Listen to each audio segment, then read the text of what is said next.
Deus para Israel em meio à infidelidade da nação. Estamos aprendendo aí no livro dos reis, a história dos reis de Israel, onde tiramos lições para as nossas vidas espirituais. A lição de hoje vai tratar a respeito do ministério de Eliseu. É a lição de número 7. O texto áureo da lição está no segundo livro de Reis, capítulo 3, e o versículo 11, que diz: E disse Josafá: Não há aqui algum profeta do Senhor, para que consultemos ao Senhor por ele? Então respondeu um dos servos dos reis de Israel e disse: Aqui está Eliseu, filho de Safate, que deitava água sobre as mãos de Elias. Nesta lição de hoje, nesse ministério do profeta Eliseu, como já dissemos na lição anterior, Eliseu foi escolhido por Deus para a sucessão do profeta Elias. Lá no Monte Horebe, o Eterno fala com Elias e aponta que Eliseu seria o seu sucessor. E Eliseu, momentos antes da partida, da tomada de Elias, pelo Senhor, ele faz ele abre uma oportunidade para Eliseu, para que Eliseu pedisse qual seria a última coisa, ou que ele fizesse. E Eliseu, então, ele faz um pedido que estava além daquilo que Elias poderia fazer.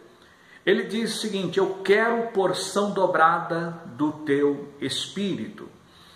E nesse momento Elias fala: você pede algo que está fora do meu alcance. Mas aí, como Elias tinha intimidade com Deus, e se fosse da vontade de Deus, aquilo que Elias falou, então se materializaria na vida de Eliseu. Ele disse: contudo, se tu vires, quando eu for tomado de ti, então que suceda na sua vida. E de fato, Elias foi tomado para Deus na presença de Eliseu. E o que nós achamos interessante, o último milagre de Elias foi estender a capa e abrir o Rio Jordão. E foi também o primeiro milagre no ministério de Eliseu, abrir as águas do Jordão com a capa do profeta Elias em suas mãos. Assim nós encontramos que Elias transferiu a bênção para Eliseu. E nós vimos também que Eliseu estava, além de ser chamado por Deus, agora estava com a autoridade profética de Elias sobre a sua vida. E o passar dos dias, o passar dos meses e anos, simplesmente o ministério de Eliseu foi tornando-se conhecido, primeiramente entre os filhos dos profetas, foi conhecido entre os idólatras e foi conhecido perante os reis. Tanto é que o nome de Eliseu foi ganhando destaque durante o seu ministério e foi ele então assim chamado o sucessor de Elias. Como já dissemos na última lição, Elias operou 7 milagres e Eliseu 14 milagres, exatamente o dobro dos milagres realizados pelo profeta Elias, como um sinal da porção dobrada do Espírito sobre a sua vida. Nesta lição, contudo, nós estaremos estudando 3 pontos aqui, 3 milagres na vida de Eliseu. O primeiro deles é que ele salva 3 reis e seus exércitos. O segundo milagre, que está sendo comentado no tópico 2, Eliseu aumenta o azeite da viúva. E por fim, a morte que havia na panela no tópico 3. São 3 assuntos totalmente diferentes, totalmente distintos uns dos outros. E depois estaremos comentando na próxima lição acerca de Naamã, que foi curado da lepra e que aquela lepra que estava em Naamã apega-se a Geazi. Tema da lição número 8. Nós, ao analisarmos aqui a lição, buscando trazer aqui algo, uma aplicabilidade dentro do assunto abordado pelo comentarista. Primeiramente, nós encontramos no tópico primeiro que Josafá, juntamente com o rei de Israel e com o rei Jorão, rei de Israel, Josafá, rei de Judá, e também o rei de Edom. O rei de Edom era vassalo de Judá, ou seja, ele pagava tributo para o reino de Judá. Daí a expressão vassalo de Judá. E por ele ser aliado a Judá, vassalo de Judá, comprometido com Judá, ele então fora convidado para a peleja por Josafá. Pois bem, nesse quadro aqui, o que nós podemos entender? O problema de Josafá era ser o politicamente correto. Ele tentou unir o que Deus havia separado, misturando a sua casa com a casa de Acabe, que quase compromete a linhagem messiânica, como já citado em lições anteriores. Não bastasse isso, ele agora se junta novamente com idólatras para uma guerra que não era sua. A guerra não era dele, mas ele entrou então para esta batalha. Por quê? Porque o rei de Moabe, ele se revoltou contra Israel, contra o reino de Israel, contra o reino do norte. E ele então entrou numa batalha que não era sua, mas pelo parentesco, mais pelo aparentamento, mais pelo politicamente correto, ele sente-se então constrangido a entrar e a participar na guerra. Agora, quando eles vão para a guerra, eles percebem uma situação terrível, porque estava caminhando no deserto 3 dias sem água, obviamente iam todos perecer naquela batalha. Quando então eles clamam, Josafá pergunta então por um homem de Deus. Ele pergunta: não tem por aqui, porventura, um homem de Deus? Porque os profetas de Baal lá estavam, mas a preocupação de Josafá era se havia um homem de Deus. E então um dos servos do rei de Israel diz: aqui está Eliseu, aquele que deitava água nas mãos de Elias. E ele diz: a palavra está com ele. E eles vão até a presença de Eliseu, e Eliseu então ele diz que somente estava olhando para a face do rei de Israel em respeito a Josafá, que se não fosse por Josafá, ele não se apresentaria diante do rei de Israel. Mostra que havia da parte de Deus um projeto para destruir o rei de Israel. E o politicamente correto de Josafá entra, e Deus então honra a Josafá, porque Josafá, apesar do politicamente correto, ele foi um bom rei na presença de Deus. E nós podemos entender, aqui o nosso comentarista fala que havia rei bom e rei mau. Mas algo que nós precisamos citar é que no reino do norte, no reino de Israel, não apareceu um único rei que fosse bom, agradável aos olhos de Deus. Não houve um único rei. Já no reino do sul, no reino de Judá, aí sim havia intercalação, reis bons, reis maus, e houve vários reis bons no reino do sul. Diferente do reino do norte, que não houve um único rei que agradasse ao Deus Todo-Poderoso. E nesta questão, aqui nós vemos a operação do milagre na vida de Eliseu, operando este milagre. Ele chama um músico e ele então começa a cantar. Esse músico começa ali a adorar a Deus, a louvar o Eterno, e o Espírito de Deus vem sobre Eliseu, e Eliseu então fala que é para que abrissem covas, que não haveria vento, não haveria chuva, não haveria nada. No entanto, aquelas covas se encheriam de água. E assim sucedeu, e os 3 reis foram salvos. Ele disse: ainda mais, além de mandar água, isso ainda é pouco aos olhos do Senhor, porque o Senhor dá toda esta multidão que vem contra vós, o Senhor dá em vossas mãos. A vitória foi daqueles reis por conta de Josafá, apesar da sua atitude, mas o Senhor se agradava de Josafá, e com a intervenção do profeta, do homem de Deus, veio então a vitória. Isso mostra fica um alerta que nós não podemos levar a nossa vida no politicamente correto.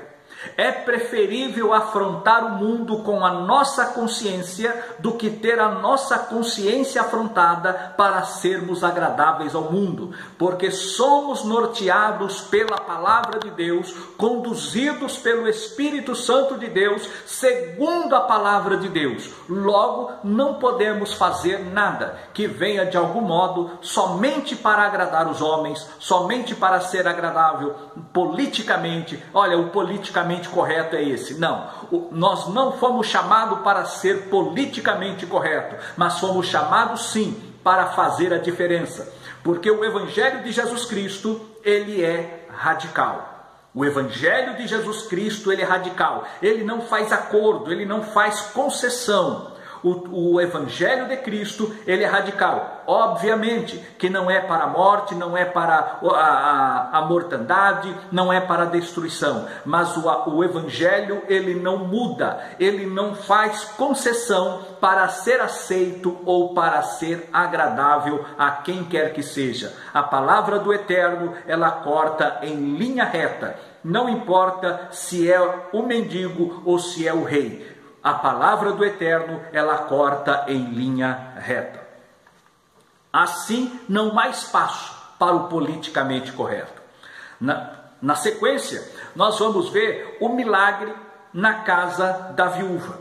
Aqui há muitas conjecturas, que fala que poderia ser Obadias, aquele que escondeu os profetas de 50 em 50 e sustentou com pão e água, quando eram perseguidos por Jezabel. Não podemos dizer, não podemos afirmar que isso é verdadeiro, ou que fosse aquele mesmo Obadias, o escritor daquele livro de Obadias, que consta apenas um capítulo, um dos profetas menores. Deixemos este particular. Mas o que nós encontramos aqui é que uma viúva, ela estava agora numa situação que o seu esposo, que era temente a Deus, era conhecido de Eliseu e havia deixado dívidas. E os credores chegaram e, segundo a lei, poderia levar os filhos dela como pagamento para aquela dívida que ela não conseguia pagar. E ela então leva o problema para o homem de Deus. O homem de Deus, ele faz uma pergunta para aquela mulher: o que é que você tem na tua casa? Ela diz: tua serva não tem nada, senão uma botija com azeite. Nós podemos entender. Aí o profeta diz: vá nos vizinhos, pegue vasos emprestados e não poucos. E ela pega os vasos, aqueles vasos, e ela volta ao homem de Deus. Ele diz: agora enche os vasos.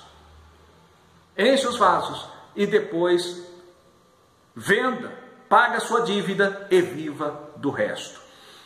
O azeite foi multiplicado. Aqui nós encontramos a questão da porção dobrada.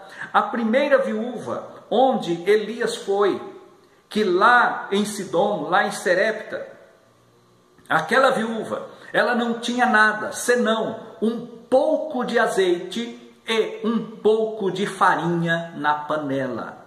Mas, ali, aquele azeite e aquela farinha se multiplicou no período de Elias, enquanto Elias esteve ali na casa daquela viúva. Mas, neste caso, ela não tinha um pouco de azeite, ela tinha uma botija de azeite. Isso mostra a diferença da manifestação. Eu costumo fazer uma conjectura entre Israel e a igreja. Entre Israel e a igreja. E aqui nós vemos a abundância do Espírito. No Antigo Testamento, o Espírito Santo era dado por medida. Hoje, na Nova Aliança, o Espírito Santo é dado com abundância. E ele está disposto a encher todos quantos se aproximam do Eterno. O Senhor está pronto para encher do azeite espiritual, a encher do Espírito Santo. E o Espírito Santo, ele não cessa, ele apenas para quando não há vaso. para ser cheio. Enquanto houver um coração quebrantado, querendo receber do Eterno as grandezas, as virtudes, as maravilhas, a unção, a graça, o Senhor está derramando sem medida do seu Espírito Santo. Nos dias de hoje, o que nós precisamos é de vasos à disposição para serem cheios do Espírito Santo.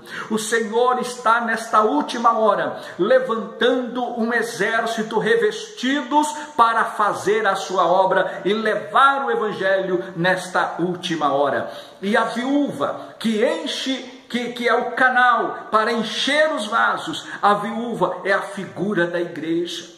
É a figura da igreja. Não que a igreja seja viúva, porque a igreja tem o seu marido, o seu esposo, que é Cristo Jesus, que tem o seu noivo, que voltará para levar a sua noiva e estar para sempre consigo.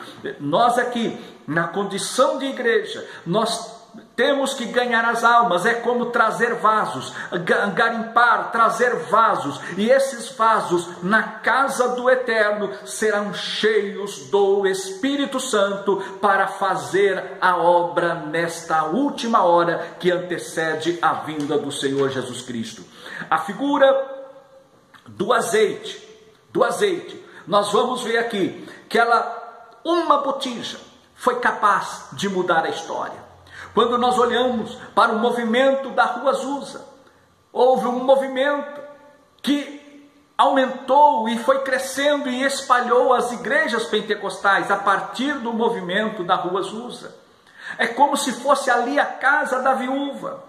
Quando Seymour se reunia naquele lugar para ali orar e buscar a presença do Espírito Santo, o Senhor começou a batizar com o Espírito Santo, e os vasos foram saindo daquele lugar, aportaram em Belém do Pará, alcançaram as dimensões do Brasil e chegou até nós nos dias de hoje, ainda com vaso cheio, porque o azeite do Eterno não para. O azeite do que é a simbologia do Espírito Santo continuará sobre a face da terra, enquanto houver um crente cheio do Espírito, aguardando a vinda do Senhor Jesus Cristo. Ali há uma botija de azeite para transferir e para encher outros e outros e outros, e tantos quantos se aproximarem com esta sede espiritual para receberem a unção e a bênção do Todo-Poderoso. O Senhor, Ele requer de nós a simplicidade, a humildade, para poder receber dEle aquilo que Ele tem preparado para cada um de nós. E por fim nós encontramos a morte que havia na panela. Aqui no tópico 3, nós vamos encontrar na sequência a respeito da morte que havia na panela. O profeta estava em Gilgal, que havia os lugares onde havia escola de profetas, Gilgal, Jericó e Betel.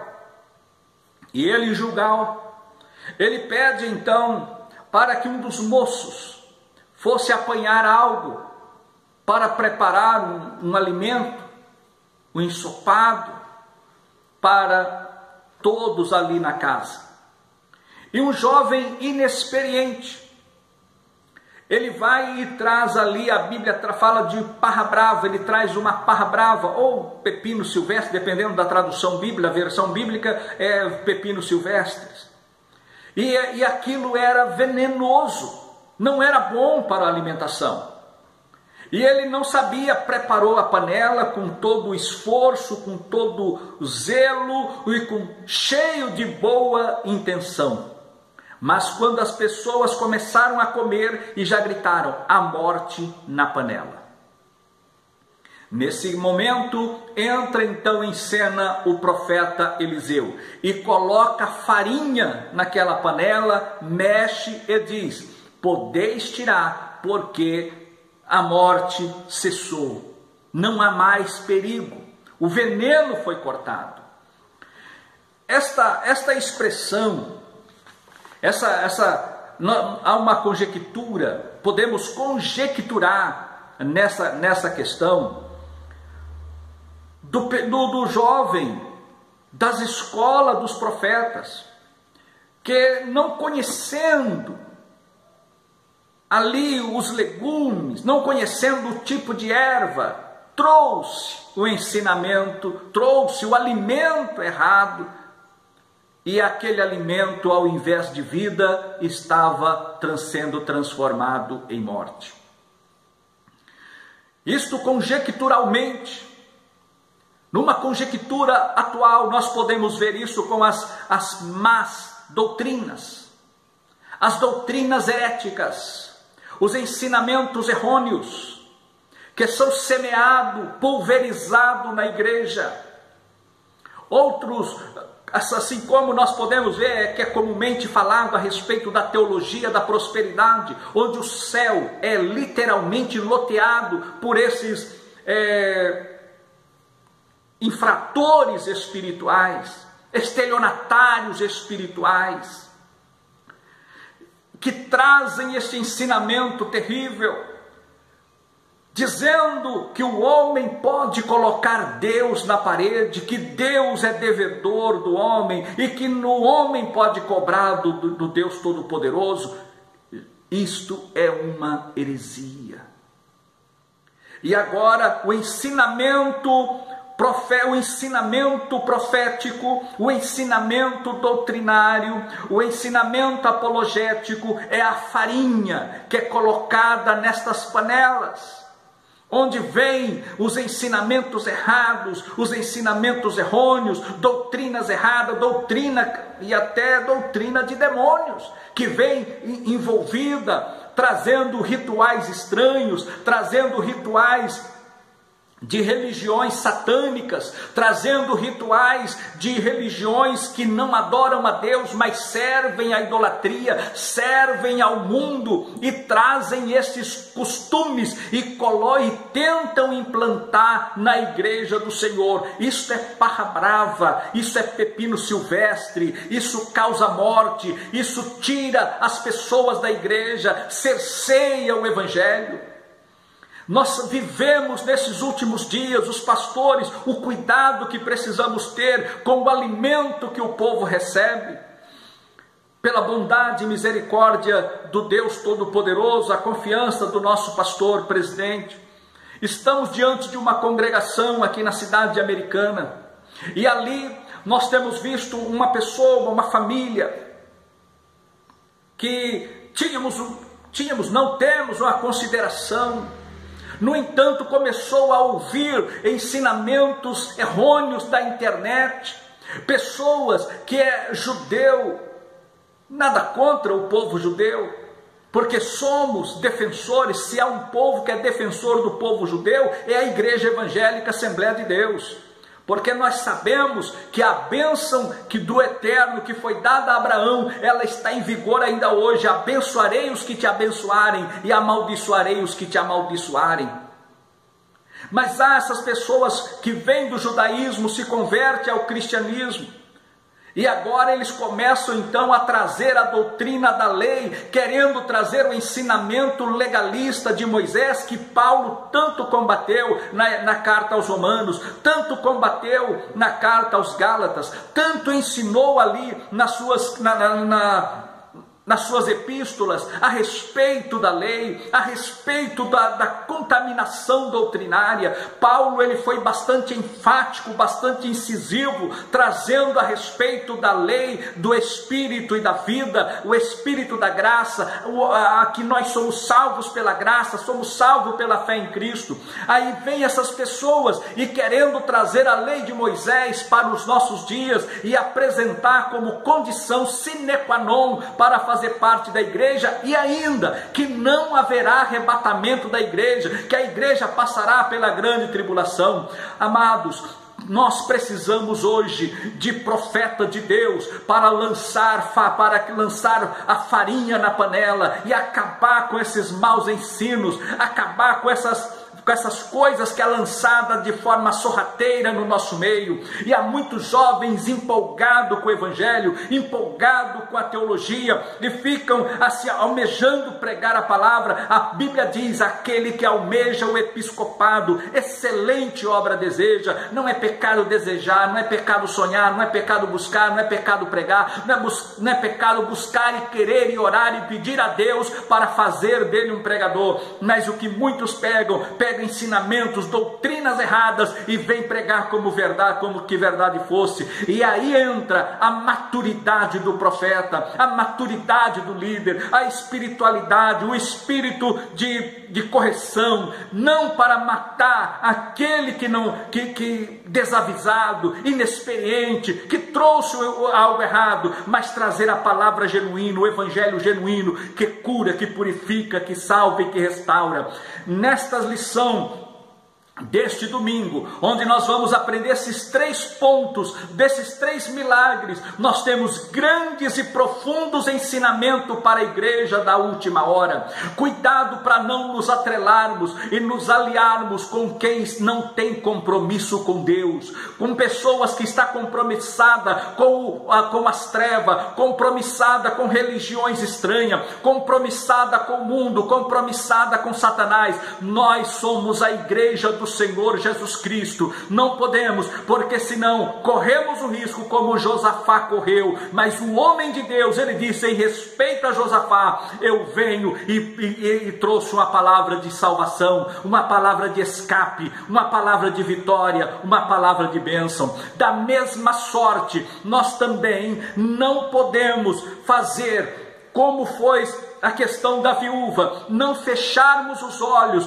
e renegarmos o batismo com o Espírito Santo, dizer que o batismo já passou, dizer que foi para a época da Rua Azusa. Não, o mesmo Espírito que operou na Rua Azusa é o mesmo Espírito que opera hoje, o mesmo Espírito que curou aleijado, que curou cego, que fez pessoas que nunca tocaram levantar e tocar um piano, trazendo de Deus aquela inspiração divina e tocar para a glória do eterno Deus. Esse mesmo Espírito ainda opera hoje nas nossas igrejas Assembleia de Deus, no Ministério do Belém. Meus amados, temos que preservar estes ensinamentos e, por outro lado, preservar a sã doutrina, para que ela não seja contaminada pelos falsos ensinos, pelos ensinos heréticos que estão aí à nossa volta. Que o Senhor Jesus possa levantar homens cheios da graça, cheios do Espírito, como Eliseu, e que nunca falte vaso na casa do Deus Todo-Poderoso, que nunca falte vaso para ser cheio do Espírito Santo, porque o Senhor, nesta última hora, Ele quer batizar, Ele quer encher, Ele quer dar dons espirituais e levantar uma igreja poderosa e animada para o arrebatamento da igreja. Que Deus os guarde, que Deus os abençoe, em nome do Senhor Jesus. Amém.